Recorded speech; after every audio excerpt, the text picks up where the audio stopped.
Hello friends, once again mind blowing facts welcomes you. तो आज हम लोग स्टार्ट करेंगे chapter 2 accounting for partnership firms and fundamentals. क्योंकि हम लोग फर्स्ट चैप्टर कर ही रहे थे, लेकिन काफ़ी सारे स्टूडेंट की रिक्वेस्ट आ रही है कि हम सेकंड चैप्टर कब स्टार्ट करेंगे। और as per CBSE guideline chapter second हमारे सिलेबस में सबसे पहले आ रहा है, तो हम लोग चैप्टर 2 का सोल्यूशन भी चालू कर देते हैं। और आप लोग चिंता मत करिएगा, चैप्टर 1 के भी सोल्यूशन कंटिन्यूसली आते रहेंगे। तो आइए स्टार्ट करते हैं हम लोग अपने चैप्टर 2 का सोल्यूशन।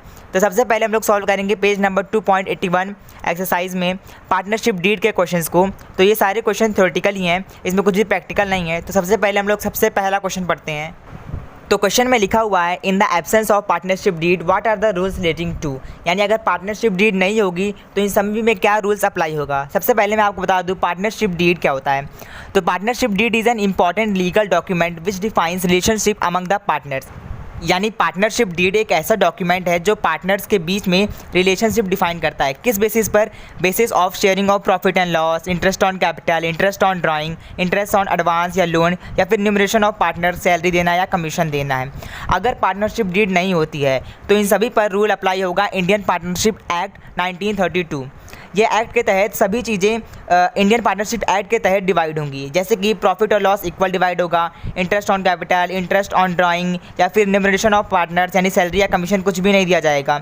लेकिन अगर पार्टनर ने फर्म को कोई लोन दिया है तो उस पर उसको इंटरेस्ट मिलेगा, जो कि अमूमन 6% होता है। इसके बाद हम लोग क्वेश्चन को पढ़ते हैं। तो क्वेश्चन में लिखा अगर पार्टनरशिप डीड नहीं है तो सैलरी ऑफ पार्टनर किस प्रकार डिस्ट्रीब्यूट होगी। तो देखिए, अगर पार्टनरशिप डीड नहीं है तो इसका मतलब इस पर लगेगा इंडियन पार्टनरशिप एक्ट 1932। तो इसके तहत सैलरी ऑफ पार्टनर मिलेगी ही नहीं, तो salary of partner not allowed होगी। उसके बाद interest on partners capital, partner capital पर इंटरेस्ट मिलेगा कि नहीं। मैंने आपको पहले ही बता दिया, अगर पार्टनर ने कंपनी को लोन दिया तो सिर्फ उसको इंटरेस्ट सिर्फ उसी पर मिलेगा। इंटरेस्ट ऑन पार्टनर्स कैपिटल पर भी उनको इंटरेस्ट नहीं मिलेगा, तो इसमें भी आप लिखेंगे not allowed. Interest on loan by partner, यानी पार्टनर ने कंपनी को कोई लोन दिया है, तो मैंने आपको पहले ही बताया था इस पर उसको 6% का पर एनम बेसिकली लोन मतलब इंटरेस्ट दिया जाएगा। इसके बाद डिवीजन ऑफ प्रॉफिट, तो मैंने आपको पहले बताया था प्रॉफिट और लॉस हमेशा इक्वली डिस्ट्रीब्यूट किया जाएगा। इसके बाद दिया गया है interest on partners drawing, partner ने अगर कोई ड्राइंग की है तो इस पर कोई भी इंटरेस्ट नहीं दिया जाएगा, क्योंकि पार्टनर ने ड्राइंग भले ही की है, लेकिन अगर पार्टनरशिप डीड नहीं है तो इंडियन पार्टनरशिप एक्ट के तहत इस पर कोई भी इंटरेस्ट नहीं चार्ज किया जाएगा। Interest on loan to partner, यानी अगर पार्टनर ने फर्म से कोई लोन लिया है, भले उसने लोन लिया, लेकिन अगर पार्टनरशिप डीड नहीं है तो उससे कोई भी इंटरेस्ट नहीं चार्ज किया जाएगा।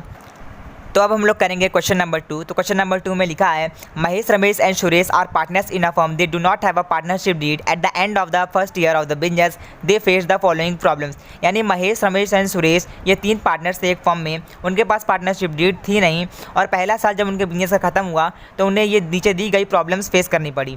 तो मैं पहले आपको बता दूँ कि इनके पास पार्टनरशिप डीड थी नहीं, तो इनके ऊपर भी इंडियन पार्टनरशिप एक्ट 1932 अप्लाई होगा।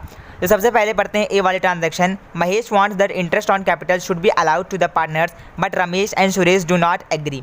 यानी महेश चाहता है कि इंटरेस्ट ऑन कैपिटल भरना चाहिए पार्टनर्स को, ठीक है, लेकिन रमेश एंड सुरेश इस बात से एग्री नहीं होते हैं, इसलिए महेश का क्लेम एक्सेप्ट नहीं किया जाएगा। कारण क्या था? कारण ये है कि इनके पास पार्टनरशिप डीड नहीं है और इंडियन पार्टनरशिप एक्ट के तहत इंटरेस्ट ऑन कैपिटल नहीं भरा जाएगा। फिर बी वाले में लिखा हुआ है, Ramesh wants that partner should be allowed to draw salary but Mahesh and Suresh do not agree.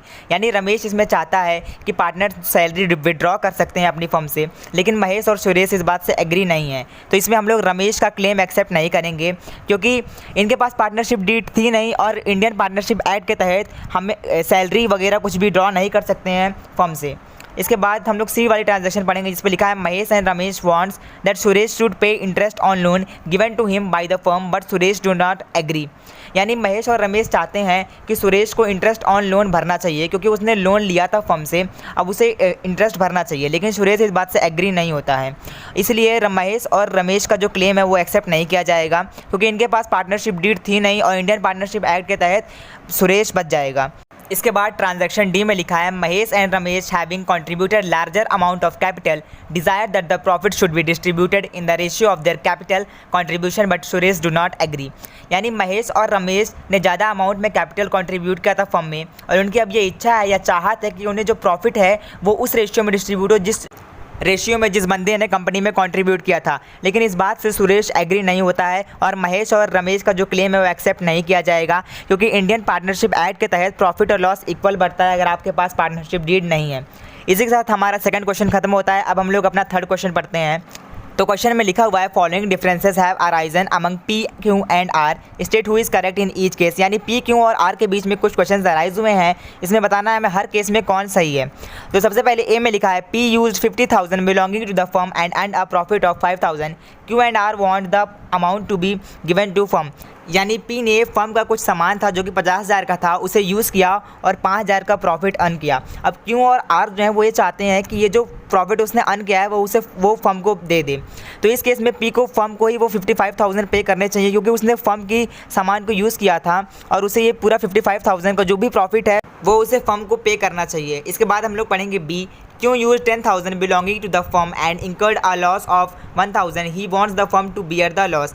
यानी क्यों ने फर्म के 10,000 का सामान इस्तेमाल किया और इसमें उसको 1,000 का नुकसान भी हो गया। अब वो चाहता है कि इसकी पूरी भरपाई कंपनी करे। तो देखिए ऐसा नहीं होगा, क्योंकि वो पूरे 10,000 की अमाउंट जो थी उसने कंपनी की जो यूज़ की थी वो उसे पे करनी चाहिए। वो 1,000 जो लॉस अगर हुआ है एक्चुअली वो क्यों को हुआ है, तो उससे क्यों का लेना देना है, उससे कंपनी को कोई लेना देना नहीं है। कंपनी को अपने 10,000 का जो सामान उसने यूज़ किया था उससे सिर्फ वो चाहिए। इसके बाद हम लोग पढ़ेंगे सी, उसमें लिखा है P and Q want to purchase goods from star limited, R does not agree. यानी पी और क्यू चाहते हैं कि गुड्स जो है यानी जो सामान है वो स्टार लिमिटेड से ख़रीदा जाए, लेकिन आर ये नहीं चाहता है। तो इसमें हम लोग आर की बात नहीं मानेंगे और स्टार लिमिटेड से ही सामान खरीदेंगे, क्योंकि पी और क्यू दो पार्टनर हैं, वोटिंग दोनों की साइड जाएगी और आर अकेला रह जाएगा, इसलिए हम लोग स्टार लिमिटेड से सामान खरीद सकते हैं। इसके बाद डी में लिखा हुआ है Q and R want to admit W as partner, P does not agree. यानी क्यू और आर चाहते हैं कि डब्ल्यू को एक नए पार्टनर के रूप में हम लोग फर्म में एडमिट कर लें, लेकिन पी इस बात से एग्री नहीं होता है, इसलिए हम डब्ल्यू को एडमिट नहीं कर सकते, क्योंकि पार्टनरशिप के एक्ट के तहत जब तक सभी पार्टनर इस बात से एग्री ना हो जाए कि हमें किसी नए पार्टनर को फर्म में एंट्री देनी चाहिए, तब तक एक नया पार्टनर इस फर्म में नहीं आ सकता है। इसलिए हम लोग क्यू और आर की बात नहीं मानेंगे और पी की बात मानेंगे और डब्ल्यू को हम लोग पार्टनरशिप में एडमिट नहीं करेंगे। इसके बाद हम लोग ई को पढ़ेंगे।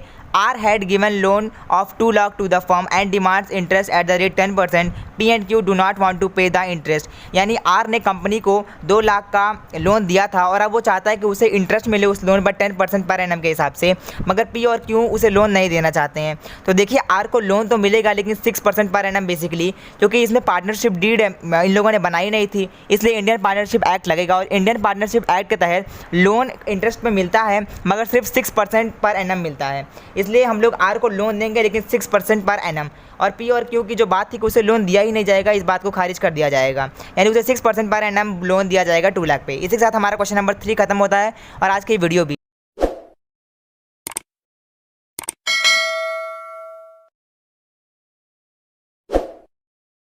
Thanks for watching and keep support.